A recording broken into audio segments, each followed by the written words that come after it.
and another human who lives in here with me.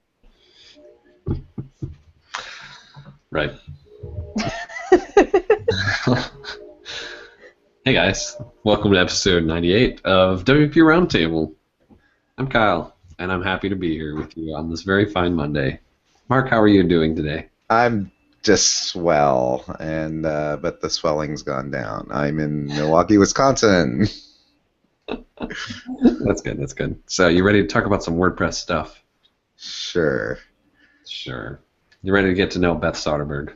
Yes, let's do that. Let's do that. Beth, welcome to the show. Thank you for joining us this fine evening. Thank you for having me.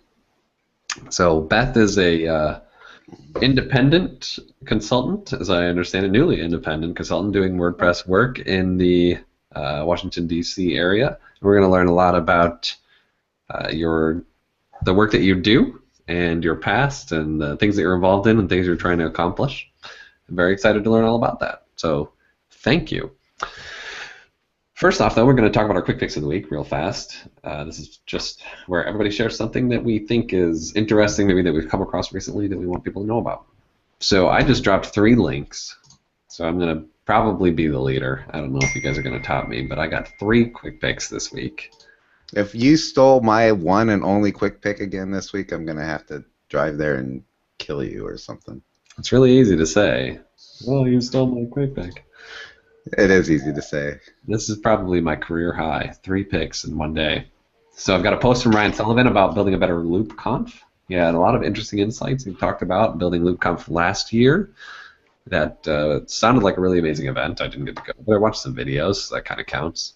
I also dropped a link to some really cool conference videos. Brian Krogsgaard dropped this in the post status notes, and I was looking through it, and this is just like on smashingmagazine.com, a list of just a tremendously huge list of big-time conferences with a lot of great videos that they published. It's all relating to the web and technology and stuff.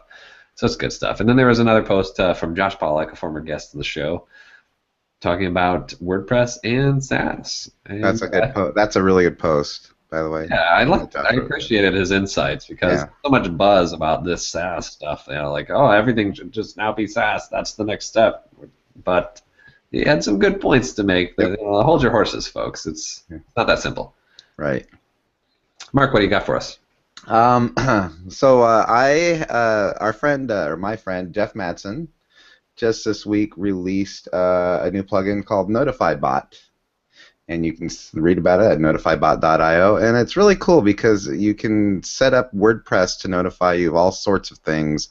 Like, so if you have, several people working on posts and pages and things like that, you can set it up as the admin that gets all the notifications. So anytime anything goes on with your WordPress installation, you can be notified, and you can either be notified via email or via SMS, or there are different ways that you can do it, or you can just have it put out to a log file. So I've been playing with that a bit over the last little bit, and it's pretty cool. And anyway, notifybot.io, he just released it, so he's pushing out updates as quickly as possible, but go take a look. Perfect. Awesome. Beth, do you have anything to share with us? I hadn't prepared anything, but there was, I think it was WordFriends wrote a post about the Panama Papers leak and how that infiltration could have happened. That was really good the other day. So I can find the link later. But yeah, or we can find it. I don't know. But it's all over the place. That was big news. It's all over the place. Crazy stuff. And it was a great article that dealt. Yeah. Yeah. Everybody was talking about that, and for good reason, because it's pretty wild how what the consequences of all of that are, and it's certainly not done being in the news, but how it could link to technology that we're all quite intimately familiar with. So yeah. All right, so Beth, let's move on and let's talk about you yourself, the things you do, things you have done, the things you want to do, all of it. We've got a couple minutes. Actually, we've got 50 minutes. So let's cover it all. Why don't we step back a little bit? Let's go to the beginning. Okay, let's do it. The very beginning. The very beginning. Talk about the early days of Beth Soderberg, and what it is you were interested in, and what it is you dreamed about ultimately doing. So, I warned you that my cat might appear. Here she is. Oh my goodness. Say hi, Lucy. All right. So when I was really little, I always told my parents, and it took them a while to figure out what I was talking about. I was maybe 3 or 4 years old, and I kept telling them I wanted an ints. And what I meant was I had figured out that abbreviated at the end of a name on a sign meant that it was a business. And they finally figured it out. They're like, oh. I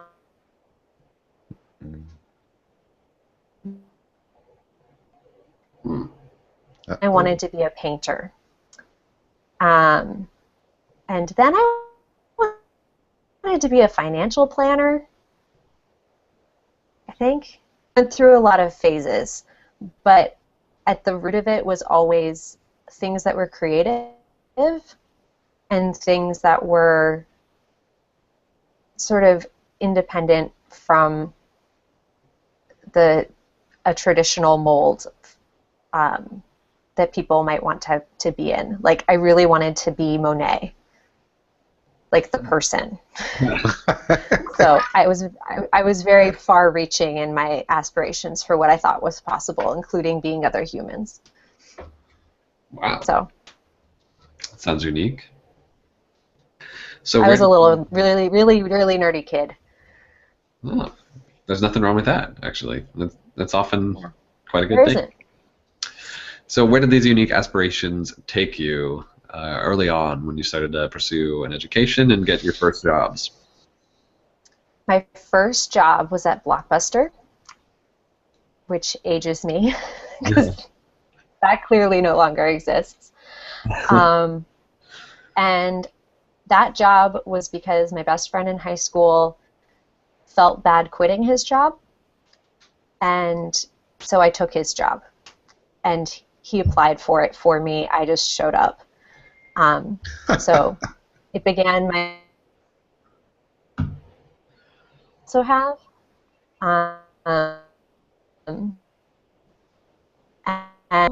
And the store that I worked in was one of the first stores to close when they started to close. And so the summer before I went to college, I helped pack up a Blockbuster store. And I babysat like twice. I never really liked children. So I just want to say it's know. really good to learn that early on in life. Yeah. As in before you have children. So what I've learned as I've gotten older is that I actually like very specific children that I have a reason to like. Okay. But I like 3 children total.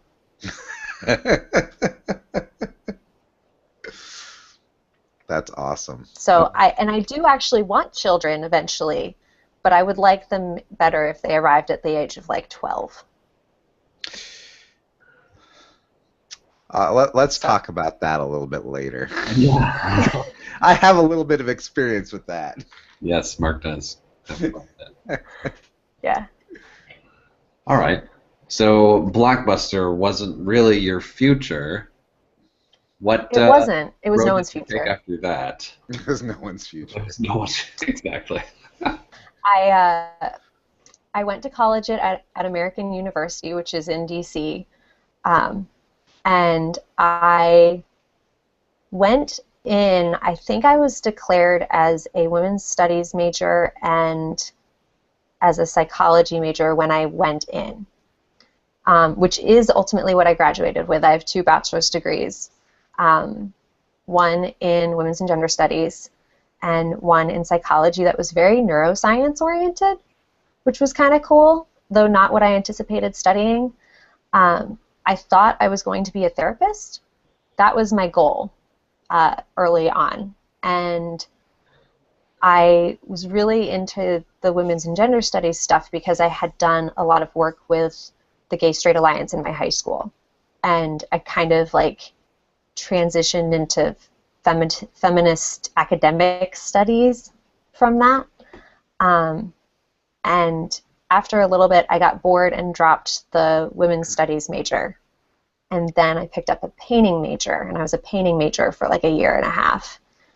And then because I was studying painting and neuroscience at the same time, it was taking like way too much time, because when you study art, like one painting class was 9 hours of just in-class time.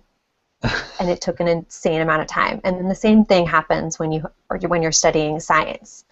And because I was getting 2 bachelor's degrees, I was taking overloaded credits, all with classes that had more than normal hours.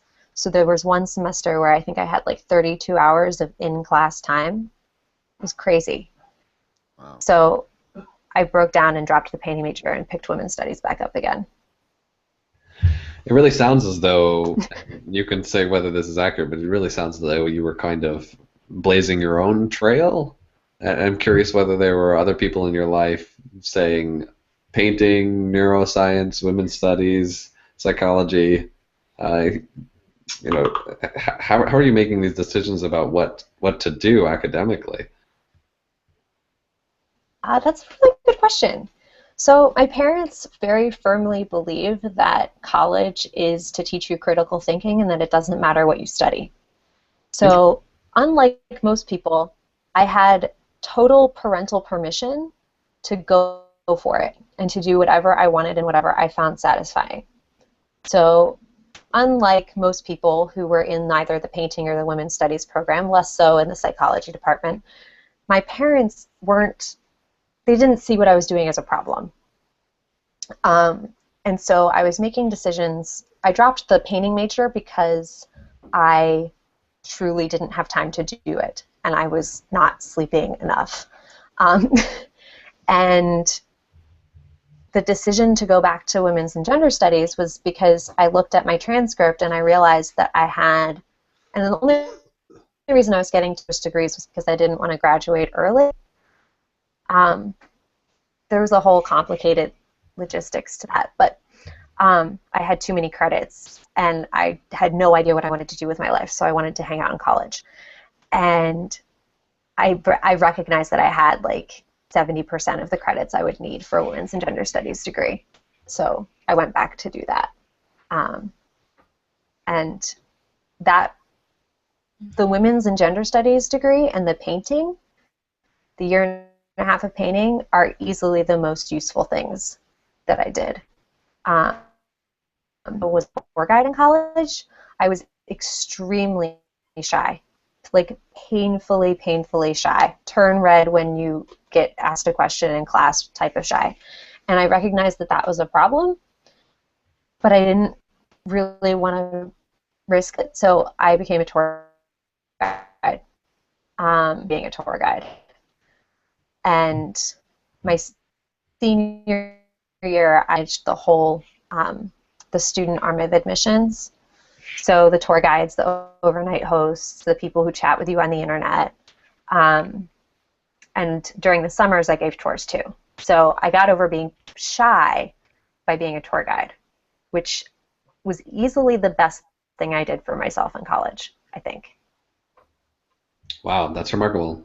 And yeah, and that would kind of relate to my next question. As I'm curious if you could just comment on how your education, just reflecting back on your academic time and the variety of disciplines that you invested in learning all about, and just kind of talk about how it's impacted the rest of your career and impacted you professionally since graduation to now, and the person that you are today, just your academic experience.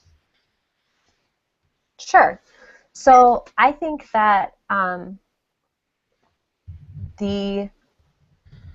think I'm a better developer because I studied women's studies, which I've said to people before, and they think it's crazy. But here's the thing. when you are studying something like women's and gender studies, that's a very focused topic that is fundamentally situated around institutional and cultural oppression and parsing out the pieces of what's happening, what you're actually trying to do is debug social problems. So thinking involved in analysis of social issues, I mean, and that gets really dicey. If you say the wrong thing, then your class erupts, right? Because everyone is, you know, very passionate about what they're talking about, and there's a lot of personal feelings at stake when you're dealing with different types of subjects that you would find in those curricula.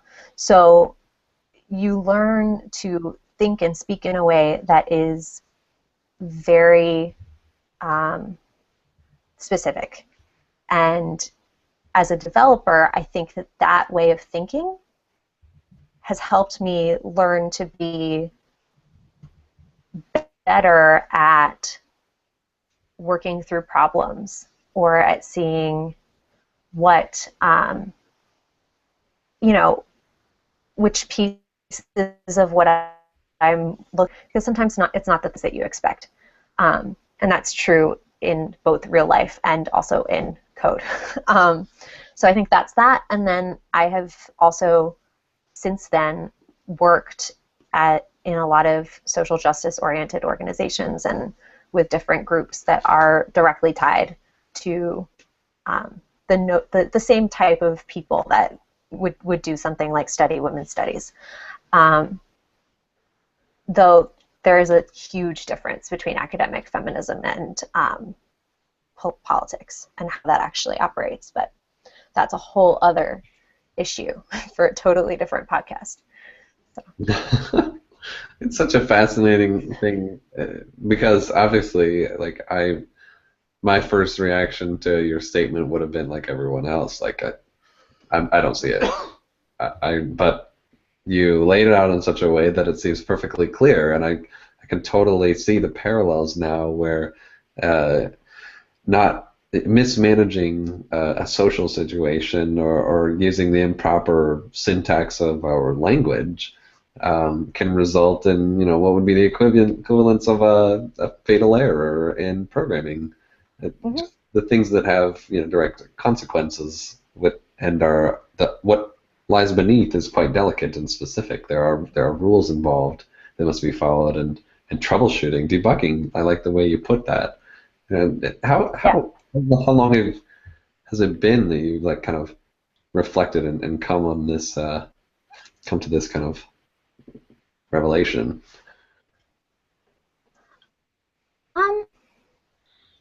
Probably 5 or 6 years. I don't know. I learned to code while I was working in the women's movement. I was an exec. There was the recession, and I couldn't find another job. And I was unhireable due to my large quantity of liberal arts degrees that I just mentioned, and the fact that I was an executive assistant, and that no one was hiring anyone, let alone people in like administrative roles that were easily replaceable. So I learned to code.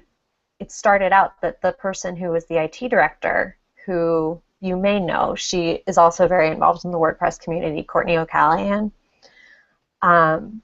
She was the IT director where I worked, and she couldn't hire anybody also because of the recession. So she was like, hey, Beth, you seem capable. Can you do this? Oh, you've got oodles of free time? Great. Here you go. And so my initial exposure to the concept that working with technology might be something that I could do was in this very safe space that was this women's group, and with someone who was very, you know, Courtney also has a women's studies degree. And so I think the way it was framed as I was taking those initial steps was kind of already in that direction that I described, and sort of is why it feels like as I've done. It sounds like you were very open in so many ways that Uh, a lot of other people describe their journey, post academics, just circumstances not ending up working professionally in what they studied. And you sound more than most completely okay with that. Very open-minded, like this is where I ended up. These are the opportunities that came my way, and I'm totally cool with that. Do you think that's accurate? I really think that you should, if you fixate too much on what the goal is and never let yourself adjust, you're never going to actually get anywhere.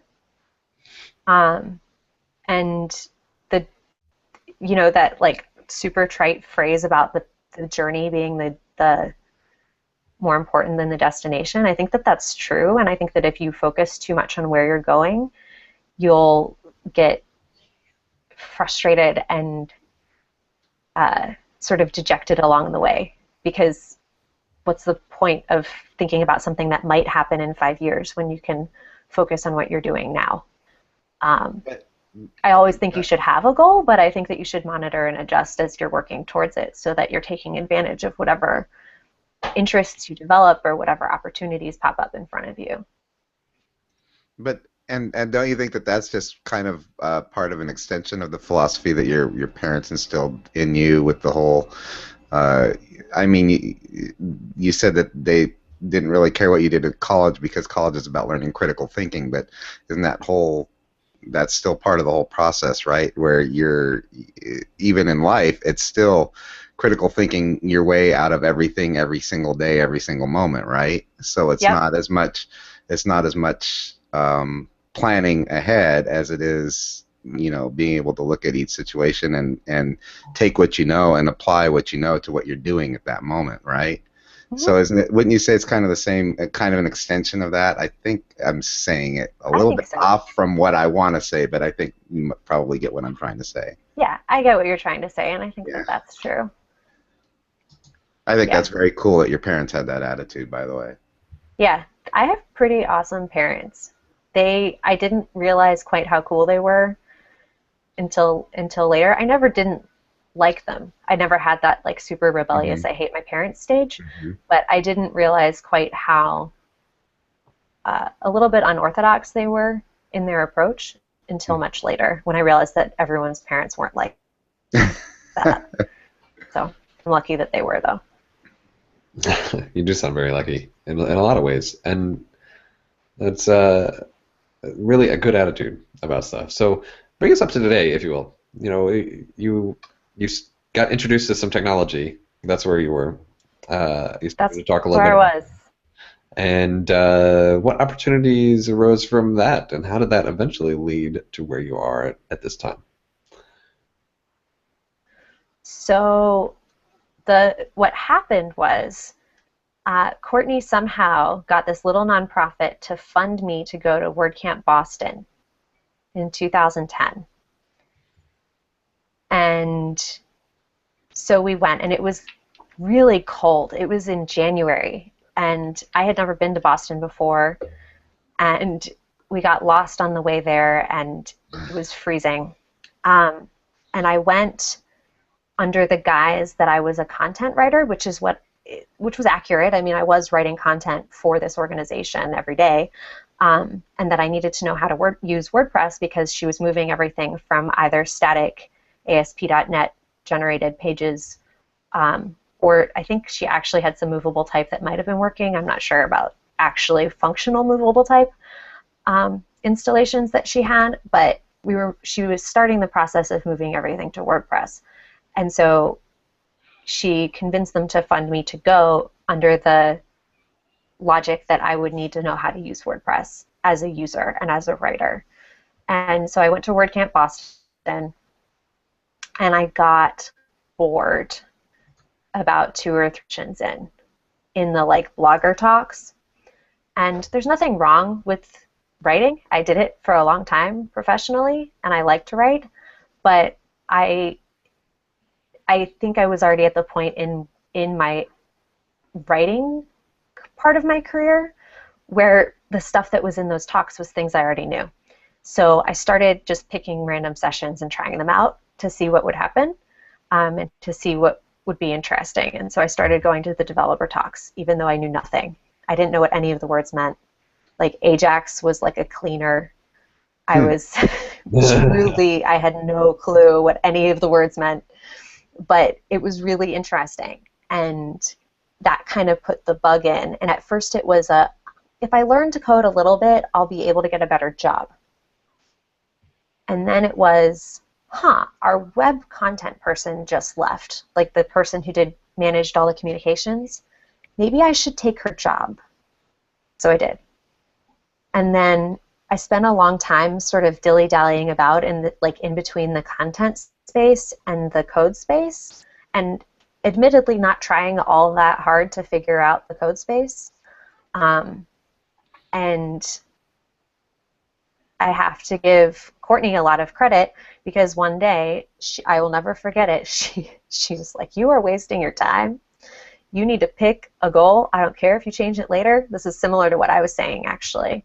But you are like sitting here kind of coasting along in this space, and I know that you either actually want to be a developer or you want to be a designer, and you're not developing either of those skills right now. So you need to pick one and do it. So I picked development because I thought it would be easier to get a job as a developer. And here I am. But from there, she dragged me to every WordCamp that I could go to, and free or cheap training that was in the DC area. There's a lot of meetups here now. There were less then, but there were still some really good trainings and stuff, and I just went to everything, and I sat through everything, and I didn't understand most of it for a long time. But there's a certain amount of absorption that happens. So, I don't know. And I read this book about HTML and CSS like 6 times. Like, over and over and over. I would take it out on a bench at lunch, and I would just read it over and over and over and over, because I'm not actually very good at syntax in anything. So. Do you have like these moments where you read all those things and they make no sense, and then all of a sudden one day you wake up and everything comes together? Is that more the type of the way that you learn, or? Yeah. I totally relate to that. Yeah. And I think it's very important to know what kind of learner you are. Mm-hmm. And for me, I am definitely an exposure, the people who learn doing projects, bless them, it's just not me. Mm-hmm. I have to kind of spend a long time wrapping my head around something before I'm going to do it, and then it'll just all come together like that. It'll look like I learned it overnight, but right. That's not what happened. Right. So what are some of the projects that you find yourself doing lately, Beth? So my current big project is about to start, and is the project that triggered me quitting my job.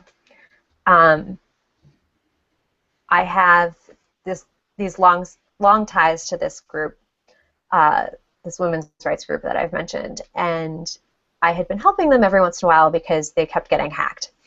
And when you work in the activist space, you're much more likely to be targeted for various reasons. And so I have an unusual depth of knowledge of things like SQL injections for someone who, came to learning to code the way that I did. And they had a few things happen with this website, and it started to become clear that the whole thing needed to be rebuilt, which we had always known. And years ago, we had said, hey, at some point, we're just going to not be able to do this anymore. It's going to become totally insecure. So that point happened a few months ago, and I haven't started working on the project yet because there's been other things that have actually just needed help more. But that project, I did an integrity scan of it the other day to see how big it actually is, and it's a 22,000 page website. Ooh, wow. and it is currently mostly static. Some of it is generated by ASP.NET templates, or had been at some point. And some of it is in a SQL database, but much of it is static. So I'm excited about it because, A, it's something that's needed to be done for like a decade. And so that's always satisfying when you can actually fix something that you've been able to see for a long time as a problem. But the other part about it that's cool is that it's a huge information architecture project. So before I even get to coding anything, I'm going to be doing a lot of inventorying and figuring out what to keep and what to get rid of and what to migrate and what to not, and all of that. So it's going to be pretty massive and all-encompassing from all sides, I think, for me. But it's going to be really cool, and I'm really excited about it. I've been rebuilding a few of the other little sites in the meantime that are much more election-oriented, because something else might be happening in the political realm right now that we might be paying attention to. And those have taken precedence only because of the timing. But once I'm done with that, I'm going to dig into this big one and hopefully make it a lot better and a lot easier for people to use, because right now the only way you can update this website is through FTP. Oh, wow. Fun. Yeah, so every time that someone needs a text edit, they come to me. And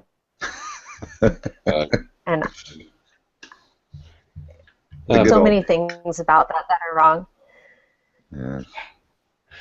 So what are some of your specialties, Beth? What are some of the things that you just really love doing? Projects that come your way, or aspects of the job that end up on your plate? Oh, Beth can take care of this. You just light up. You say, oh, yeah, I'm excited to tackle that. And why?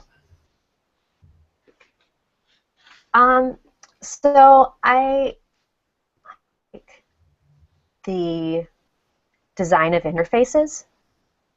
So even some of the time when I was working in agencies, I would end up doing the information architecture for websites that I did, or redoing it, because especially in agencies that maybe are a little siloed, you end up at the end of the production cycle as the developer, and you have to figure out how to put all the pieces that don't go together. And so I think from a combination of that experience, and actually the studying psychology hasn't hurt with that. I really like figuring out like where the things should go and how the information architecture should work and how that should interface with the code and which things can be automatically generated and how you can make it as easy as possible for the person who uses the website, both as the visitor and the person who uses the website as an administrator, to interact with the website. Because really, every time you're building one that everyone sees, and you're building one for a very specific audience that is something that should be controlled. Control the website everyone sees.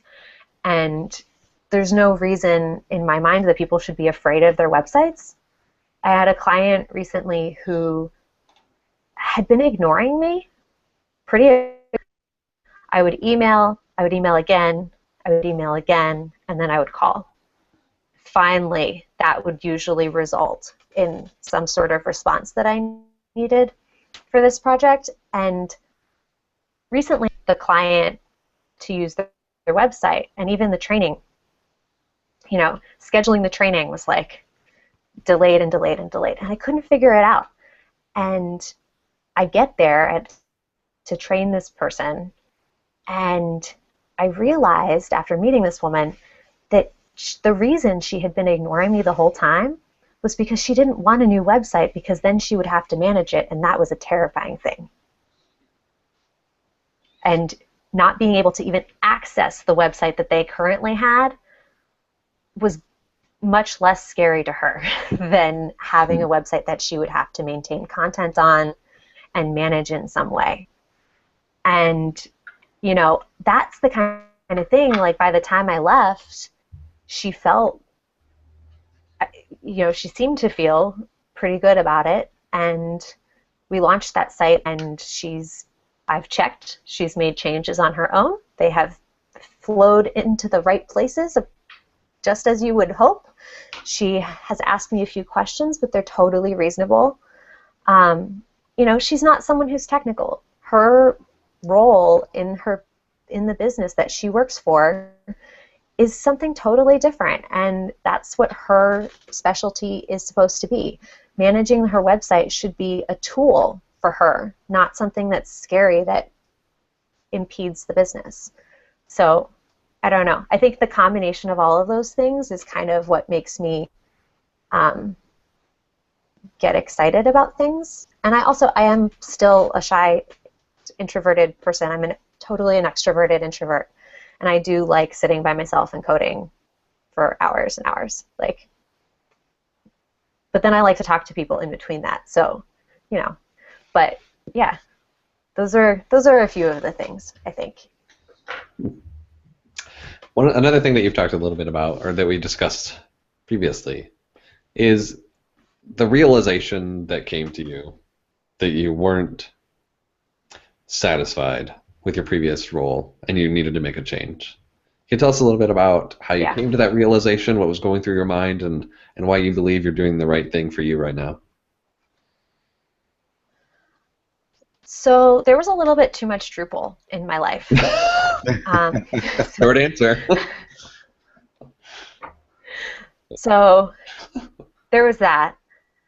And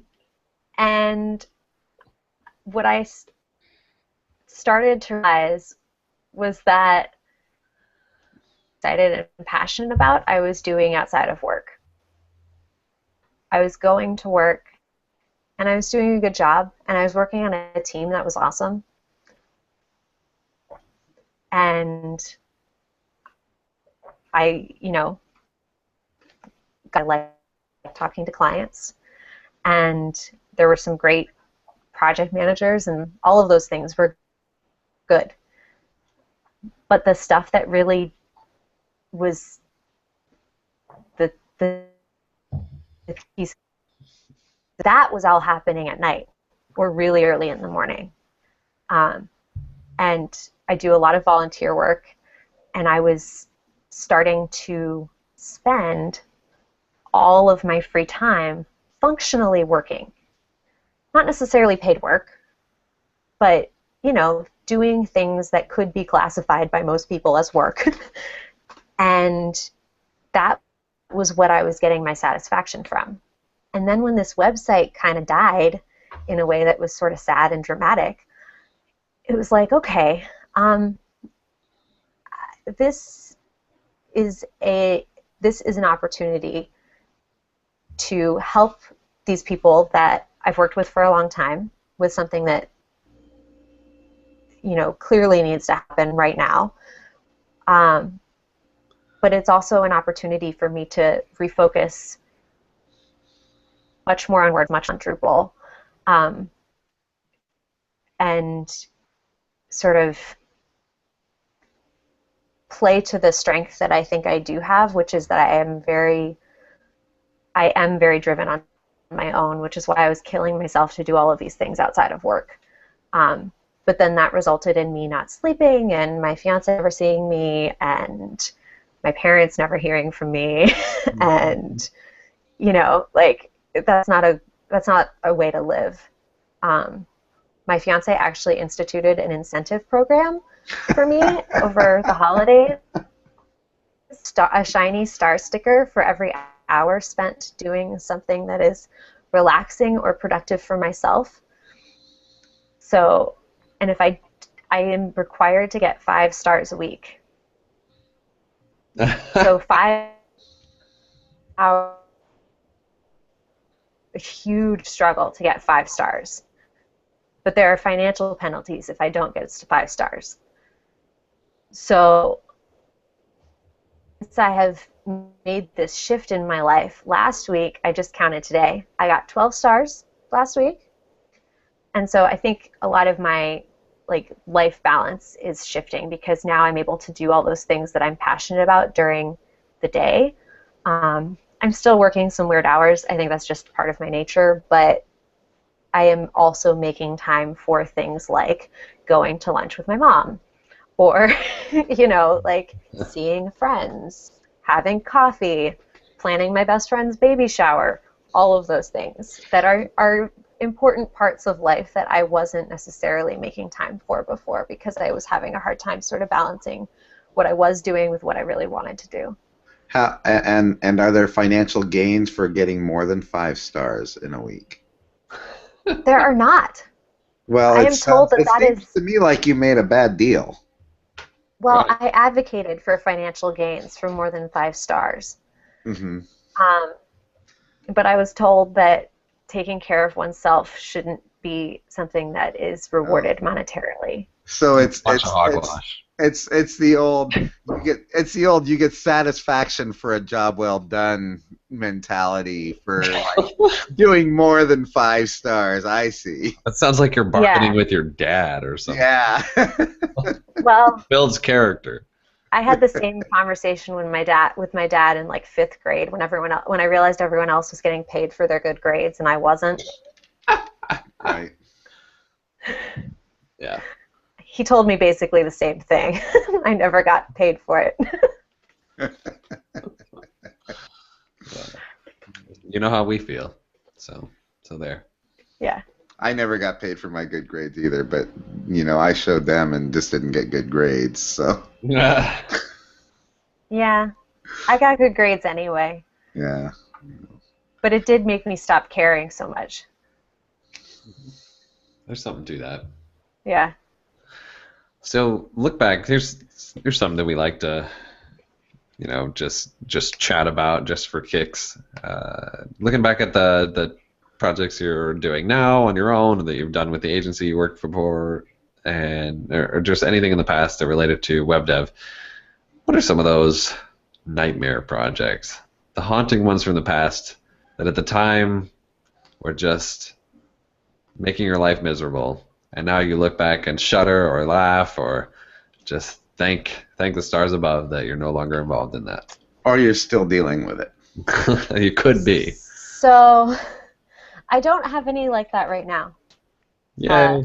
Yeah, truly. I actually I'm really very lucky. I love my clients. My clients are awesome. They're totally all their own special snowflakes, and that's great. And I think a lot of developers wouldn't like my clients. But I don't know. It's all about very human relationships. But the horror projects have been largely with really huge companies. Like, there was this project that it was my very first project at one of the agencies I worked for, and 2 years later it was still there. And it just never ended. And it was because it was a Drupal website, and I built the website. It was fine. It was a pretty basic website. That wasn't the problem. The problem was getting it launched on the through the server network that this big multinational corporation had, and going through their IT department. And they had these security scans, and you had to have your site scanned every 3 months. And what was included in the scans was totally arbitrary and didn't make any sense for what the project actually was. So then we were applying like all of these patches upon like ridiculous security for a site that didn't have any forms, all of this stuff. And there were 3 or 4 websites that were exactly the same but like had slightly different branding and were for different parts of the world. And I don't even know if we launched all 4 by the time I left. I think we might have only gotten 2 through this ridiculous security process. It was insane. It was just... And it was the project that killed project managers. The project manager... That project went through like 6 project managers Wow. Because every time someone new started, the previous one, it was the first project to get dumped, right? So I don't know. That's probably one of the most painful. But otherwise, my more painful things are totally self-inflicted. What does that mean? Well, I especially when I was first learning, and everyone makes mistakes sometimes, but you make some bigger mistakes earlier, typically. And, so there was one time when these sites that are updated through FTP, I switched out the homepage of one website with the homepage of another website. Classic. And I didn't understand, because it took me a really long time to understand how FTP worked. I don't know. As someone who had never done anything technical, it was just very abstract, and I didn't understand what I was doing when I was dragging the things back and forth. And I showed up in Courtney's office, and I was like, so this is now over here. I'm a terrible person. I killed it all. And she laughed, and she fixed it, and then she explained it. And then like a year later, someone else did exactly the same thing, who I was sharing an office with, and I had exactly the same reaction. She did it. I laughed. I fixed it. I explained. So the real key is always make a backup of everything. Of everything. All the things. Yes. That's great. Well, those sound like some interesting experiences. So another thing that you've talked a little bit about, that you're passionate about making an impact. In what ways do you strive to make an impact professionally with the work that you do and outside of your work? So I don't know exactly where this comes from. It's just always been something I thought was important, to not be selfish in how I allocate my resources. And so I spend a lot of time volunteering with the WordPress training team, helping build curriculum for in-person trainings. In DC, I'm also really involved in a collective which is called DC Femtech.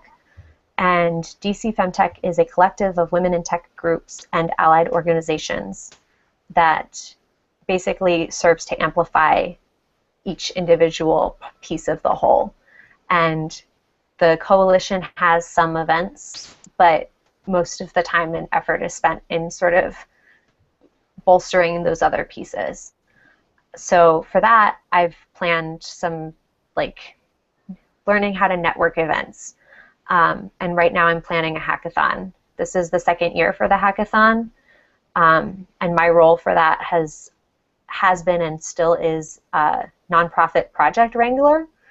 So what I do is find local nonprofits or projects. They don't necessarily have to even be organizations, for the people who attend the hackathon to work on, that are somehow contributing back to our community. So the goal of that is both for people to learn from the hackathon and also to contribute back to the ecosystem here in the city and in the surrounding area through the projects that we do. So those are the main ways that I spend a lot of volunteering. I've started to track my volunteering time, because as a newly independent entrepreneur, I'm tracking all of my, and I realized that I needed to be a little bit more judicious in how I was allocating some of that time. But I like spending time within the community, both giving back and learning from them, because if the community that is around both WordPress and the women in tech community in DC didn't exist, I probably wouldn't have ever followed through with this idea of becoming a developer and doing the kind of work that I do. And along with that, I have these two amazing young women that I also mentor, who I mean, they're both in their 20s. They're not like in high school, but they're both young professionals who have either transitioned to more developer-focused careers or are sort of exploring it. And so I get a lot of satisfaction out of sort of paying it forward, because I know that there was a lot of time and effort invested in me and me learning, because when you're in that super beginner stage and it feels really stupid to ask the same questions over and over, you need a safe person who you know isn't going to judge you. And if I can every once in a while be interrupted in the middle of the day to answer a question, and that helps push someone along, that's fine. So, Beth, what do you find yourself doing with your free time? We talked a little bit about the points you've got to learn, but if you have time to yourself to spare, just what do you do that you enjoy? So in my free time, it's probably a little obvious that I'm a little bit of a workaholic, but in my free time, I spend a lot of time doing genealogy research. I've always been interested in that. There's like an existential part to where everybody came from that I find fascinating, and I think the ethnography part of it is interesting and the cultural part of it. So I have this database of thousands and thousands of people that I have collected over time, and I sort of pick a section and just go with it. So that's what I do. That's very cool. Yeah. Yeah, I love that It's, stuff. again, very nerdy. I don't watch a lot of TV. That's not a problem, actually. No. And I read a lot of books. Have you read all those books behind you? I have read probably about 80% of my books. Wow. I read every book. I'm probably one of the only people who actually read every assigned reading in college. That's crazy. You and my sister would get along great. Yeah, I don't know. I read a lot. I love books. That's awesome. That's awesome. Really awesome. So what is looking ahead? What does the future hold for you, Beth? I'm not sure. I don't know, but I really I do like the current trajectory. I love working for myself and being independent. I am definitely in that very like nascent early stage of figuring out what I'm doing. But because of the circumstance of how I decided what I was doing, I haven't had to. I've been so busy with work that I haven't had too much time to think about what the larger vision is going to be.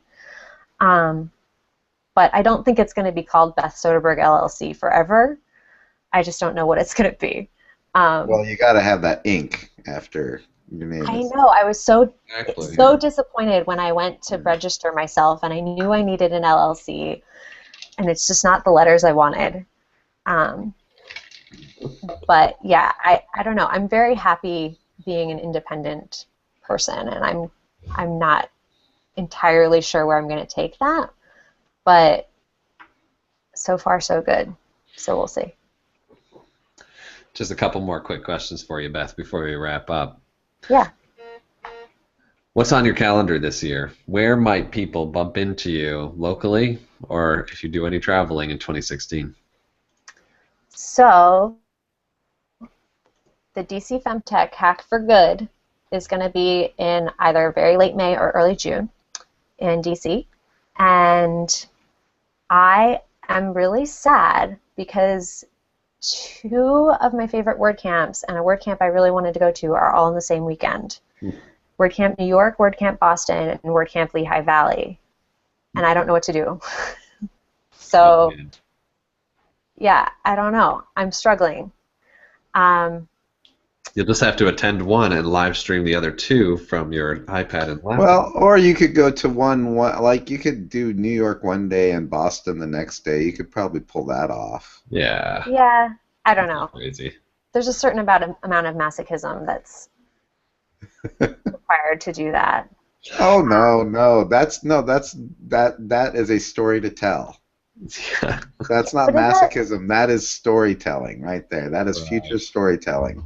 but is that a story I want to tell? I don't know. I will definitely be at WordCamp US again. Great. I am originally from the Philadelphia area, so it's like super easy and And it was a pretty good word camp. straightforward. It Yeah, I was an gotta say. awesome WordCamp. It I really loved was. WordCamp US, and as Kyle knows, because we actually met in person at WordCamp US, I was so sick. I was so sick.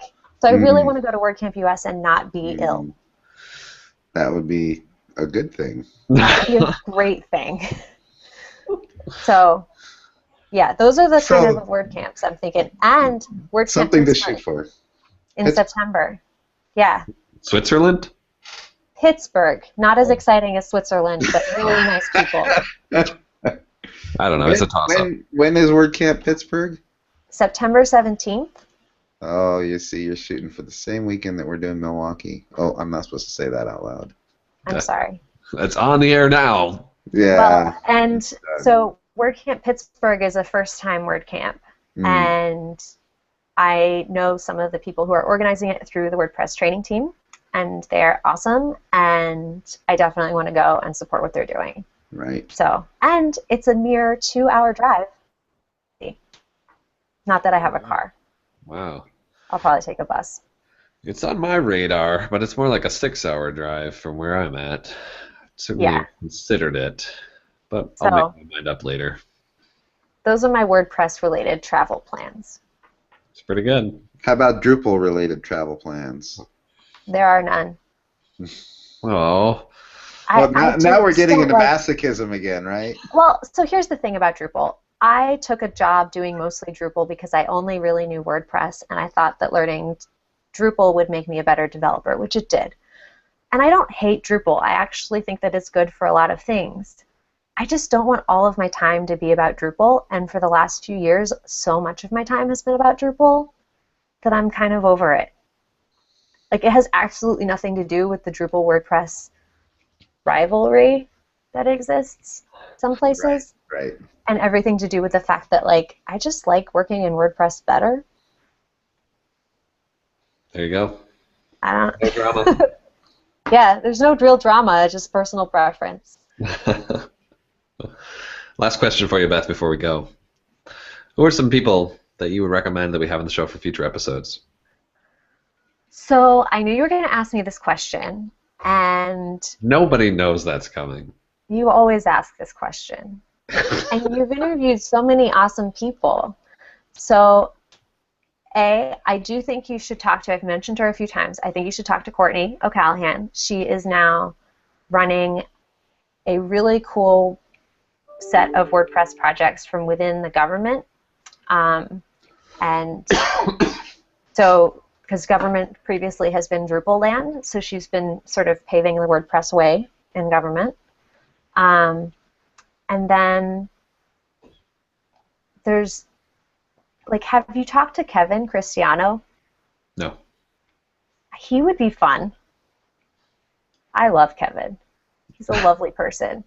But he also has such great insight into how so many things operate and work. And I think is a really good advocate for people who don't really think that, who suffer from imposter syndrome functionally.